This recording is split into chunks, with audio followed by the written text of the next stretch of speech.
Até quando a pessoa tá mentindo, pode ter uma voz na cabeça dela que fala, você sabe que você tá mentindo, né? Mas tem uma outra que fala, mas é culpa dele. A primeira coisa que ele vai fazendo é te minando todas as suas fortalezas. Tudo que é seu ponto positivo, ele vai te minando. Ele é pego ali na traição, mas trair por causa daquilo, por causa daquilo outro, por causa não sei o quê. Se relacionar com o narcisista é realmente muito difícil, mas não do jeito que te fizeram acreditar. Não é porque você se sente demais, não é porque você se entrega demais, e definitivamente não é porque faltou maturidade. É difícil porque você está lidando com alguém que observa, estuda e testa os seus limites. Ele confunde e inverte a história e te coloca em dúvida. Ele faz tudo isso com uma naturalidade assustadora. Você nem sequer percebe. E é exatamente por isso que no vídeo de hoje a gente vai expor isso sem filtro nenhum. Você vai aprender a identificar o narcisista de forma clara, direta e objetiva. Daquele jeito que muda sua percepção pra sempre. Porque depois que você enxerga o padrão, não tem como mais desver.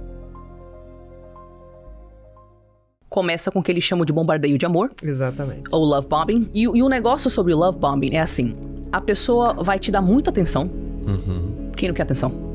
Você vai ser o melhor do mundo, a melhor do mundo pra pessoa narcisista, e aquela pessoa vai entregar tudo. Eu diria que a parte mais exaustiva é a do Love Bomb, onde eles precisam realmente entregar muito Aquela pra coisa te da colocar na conquista armadilha. inicial. A isca inicial pra te trazer pra armadilha, mas passada essa fase que é bem curta, eles não precisam mais investir. Porque você tem certeza que você encontrou a pessoa da sua vida, porque o narcisista interpreta o personagem de pessoa da sua vida. A pessoa vai olhar pra você e ela vai ver tudo que você tem de característica incrível. E ela vai falar pra você. E se você fala, por exemplo, o meu sonho é viajar pra tal lugar. De repente, semana que vem, do nada, assistindo um filme, ele vira e fala: cara, meu sonho é ir pra tal lugar, mas eu quero ir com você. É eu e você. A gente vai trabalhar, vai ganhar uma grana, e a primeira coisa que a gente vai fazer é esse rolê pra Nova York aí. E aí você nem lembra que você falou que você tem um sonho de ir pra Nova York, você nem lembra. E a pessoa decorou aquilo, o narcisista decora tudo que você fala. E aí tudo que é sonho seu, ele guarda. De repente ele joga aquilo na conversa como se aquilo fosse sonho dele. Aí o que vira? Sonho nosso. E às vezes você tá mó tempo sozinho, tá na seca, tá carente, não sei o que. Aí chega essa pessoa te dando autoestima, cara. Te colocando lá em cima. Você nunca recebeu tanto carinho na sua vida. Tudo que você quer, né? Tudo que você queria na sua vida. E é assim que a pessoa vai ladeira abaixo. O narcisista, a personalidade é tão autocentrada, autossuficiente, que ele não tem medo de pecar ou errar. Porque se ele é descoberto, ele faz um gaslight, te confunde, diz que a culpa é tua. Então ele não se importa com as consequências. Então assim, sabe aquela pessoa que vive em torno de si mesma? Que tudo precisa girar ao redor do que ela sente, do que ela quer ou do que ela acha? Se você está mal, ela muda assunto pra ela. E quando não recebe atenção, ela se incomoda. Sabe essa pessoa aí? Pois é, ela é assim porque ela não se conecta com você. Ela só está te envolvendo, te prendendo, apenas para te usar como suplemento pro próprio ego. Vai acontecendo de maneira sutil no início, principalmente, mas ele já existe no início. E eu acho que ele vai escalonando. Se você tem as reais características ou não de preencher aquela posição, é irrelevante. Porque ele vai agir de forma a coagir você. A ser aquilo. Essa pessoa Isso. alimentando. Isso. Você tem que me alimentar. A mãe Isso. passarinha que fica alimentando. Isso. E ele vai fazer isso fazendo você questionar as partes suas que não agradam. E aí você vai reprimindo, né? Não agrada, deve ser minha culpa mesmo. Você não pode se vestir dessa maneira, a sua risada é alta demais, mulher tem que se comportar desse jeito. É acabar com a autoestima do outro, é poder controlar o outro. E aí, como eles regulam a autoestima com o outro, né? É isso que é o comprometimento deles na autoimagem, na autoestima. A pessoa não consegue sozinha manter sua autoestima. A personalidade narcisista é uma tentativa constante de ficar na grandiosidade pra não descer pra isso aqui. Tudo que o narcisista quer é alguém o enaltecendo. Então, ele faz exatamente isso, esse jogo sujo. Ele enaltece o outro para deixar o outro apaixonado, para depois o outro enaltecer ele, e aí ele humilha o outro. E quanto mais ele humilha o outro e mais o outro enaltece ele, mais ele vai usar o outro como suprimento. Eu fico pensando assim, imagina tu passar 2 anos que seja, numa relação que diariamente tu é criticada. Como se fosse conta-gotas, assim, né? Uma dose de veneno diário que vai te matando aos pouquinhos. ele dificilmente vai perceber qualquer falha dele, ou ele não vai conseguir enxergar, porque o narcisismo é justamente uma defesa contra a percepção da sua própria Porque falha. ele é pego ali na traição, mas trair por causa daquilo, por causa daquilo outro, por causa não sei o quê. Nunca Tem sempre é uma tipo assim, justificativa, né? olha, foi mal. Realmente, nada a ver, mas falhei, ponto, né? Que às vezes acontece, mas a pessoa vê, não, é por isso, por aquilo outro. É complicado, né? Então, quando ele te traz, você fala assim: eu errei, eu falhei, eu deixei de ser tão especial, deixei de ser suficiente. Porque ele coloca na tua cabeça a ideia de que... Então, é sempre a ideia da falha da vítima. Porque pro narcisista, tipo, se ele comete um erro, ele não percebe, putz, cara, eu sou um ser humano que cometeu um erro. Porra, cara, desculpa aí. Ele percebe, lembra aquela merda que você era?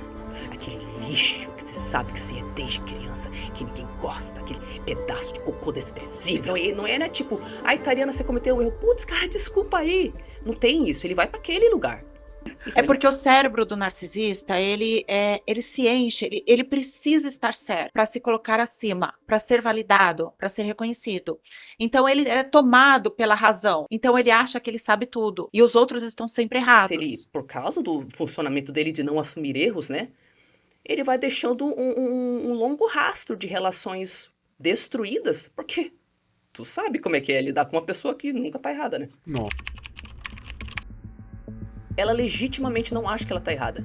Até quando a pessoa tá mentindo, pode ter uma voz na cabeça dela que fala, você sabe que você tá mentindo, né? Mas tem uma outra que fala, mas é culpa dele. Você entendeu? Então, o louco sobre o narcisismo é que como ele é uma defesa contra a percepção dos próprios erros, né? É que não interessa o que brota. Sempre tem uma vozinha que fala, não, peraí. Vamos colocar isso aqui, aí faz assim, pronto, ficou bonito. Não interessa. A defesa da pessoa, putz, me mostraram um bagulho difícil. Já sei, se eu dobro assim, ó. Resolvido. Nada teu é tão bom, nenhum amigo teu é tão maravilhoso. Por quê? Porque ele quer que você veja que só ele é fonte da sua felicidade. Ele vai começando a isolar a pessoa porque ele vai fazendo essas intrigas. Essa pessoa é isso, aquela pessoa é isso. Ele precisa tirar a pessoa do contexto. Ele precisa fazer com que a pessoa saia dos amigos. Ele precisa falar assim, olha, eu e você... A gente somos um só. É muito cruel, porque ele vai fazendo tudo, todas as ações dele, ele é muito manipulador. Sim. E as ações dele são super sutis. A gente não consegue perceber. Então, a primeira coisa que ele vai fazendo é te minando todas as suas fortalezas. Tudo que é seu ponto positivo, ele vai te minando. Então, você me fala se você discordar de mim, tá? Claro. Que você também já passou por isso, mas Quem sabe. bom, ele vai te cortando, ele vai te afastando da sua família, ele vai te afastando das suas amigas. Quando ela queima essas pontes, ela não tem pra onde voltar. E aí ela corta com os amigos, ela corta o passado, entende? Então ele vai queimando. Ele vai fazendo, você não precisa de mais nada. Família, amigos, referências de amores anteriores, porque o meu amor é mais potente, o meu amor é maior. Então, quando você estiver mal, olhe pro meu amor, procure o meu amor de volta. E olha, percebe como em todos os sinais ele sempre se coloca no centro de tudo? Nada gira em torno da relação, tudo gira em torno dele. Quando isso acontece, a vítima vai sendo puxada aos poucos para a órbita dele, até ficar emocionalmente dependente e à disposição, tentando não perder esse centro. Mas ainda pior. Agora, a gente chega no sinal que eu considero o mais perigoso, porque ele não é o mais óbvio, ele não é barulhento, mas ele é o que fecha o ciclo inteiro. Ele é o cadeado que mantém todas as outras manipulações funcionando. Você vai colocar limite em uma e ela dá uma bela de uma surtada. Aí não interessa quantos limites você coloca com toda a classe do mundo. Uma hora você vai surtar de tentar colocar limite, naquele momento ela... Nossa, eu sabia que você era desequilibrado. Porque pra você falar pra um narcisista sem ser engolido, você tem que estar numa calmaria emocional, mano. Qual é a personalidade que mais usa o silêncio como punição e que pode ser considerado um assédio psicológico? Narcisista. Por quê? Porque o deixar de falar, isolar o outro, é tirar a condição humana de socialização. O ser humano, quando ele deixa de ter a conexão com o outro, somos seres sociais mesmo, isso não é só uma palavra. ele adoece. Mas existe a violência de um silêncio punitivo, que o narcisista utiliza muito. Tem coisas que não são normais. Não é normal você viver, por exemplo, um tratamento de silêncio. O que é um tratamento de silêncio, gente? É desumano. É desumano você não responder uma pessoa, você deixar ela pirando dentro da própria cabeça. Tratamento de silêncio. Que aí é a forma também onde a pessoa, no caso, encontra de te educar. Tipo assim, você fez uma coisa, você usou essa roupa, eu não gostei que você usou. Eu vou ficar dias sem falar com você. Porque a pessoa, ela acredita que ela fez alguma coisa de muito errado, ela não fez nada. É óbvio que ela não fez nada. Mas, por ela acreditar que ela fez alguma coisa de muito terrível, ela começa a tentar... ela se esforça, né? Uhum. Ela limpa a casa, ela tenta emagrecer, ela compra coisas, ela dá presentes. E aí o abusador, ele pega e ele dá um respiro. Do nada ele melhora. Aí a vítima começa a fazer um cálculo reverso. Então você vai se encolhendo, você vai se retraindo, porque não dá pra você não conviver, tipo assim, você tá num relacionamento, como é que você não vai, você vai dar bom dia, a pessoa não vai dar bom dia, como é que você vai viver, entendeu? Não dá, e aí você vai... Tá condicionando essa pessoa, ele tá condicionando. Só que nesse condicionamento a pessoa vai passar por um descarte e depois ele volta. Acontece que o tratamento de silêncio, ele acontece e você não sabe o que você fez de errado. Então o que a tua mente faz, vai tentar buscar essa informação. O que eu fiz de errado? Porque eu tenho o resultado. Eu tenho o resultado dessa equação, mas está faltando uma parte. Tá faltando o que eu fiz para chegar nisso. Então você começa a buscar, bom, talvez eu tenha falado, talvez eu tenha gritado, talvez eu tenha me comportado mal. E quando você fica tentando achar uma explicação para o resultado que você tem, é como se você tivesse uma equação matemática e tá faltando o X da equação. Vem o alívio, o abusador ele volta a falar com você e aí você pensa, bom, eu acho que foi porque eu tinha falado, eu tinha ido na casa da minha amiga. E você tem a sensação de que foi isso. Então X é isso. É porque eu fui na casa da minha amiga. X igual a isso. Eu não vou mais na casa da minha amiga. E de fato deixa a pessoa totalmente confusa mentalmente. E o resultado disso é a pessoa na mão dele e fazendo o que ele quer. Que é usar você de suprimento para o próprio ego.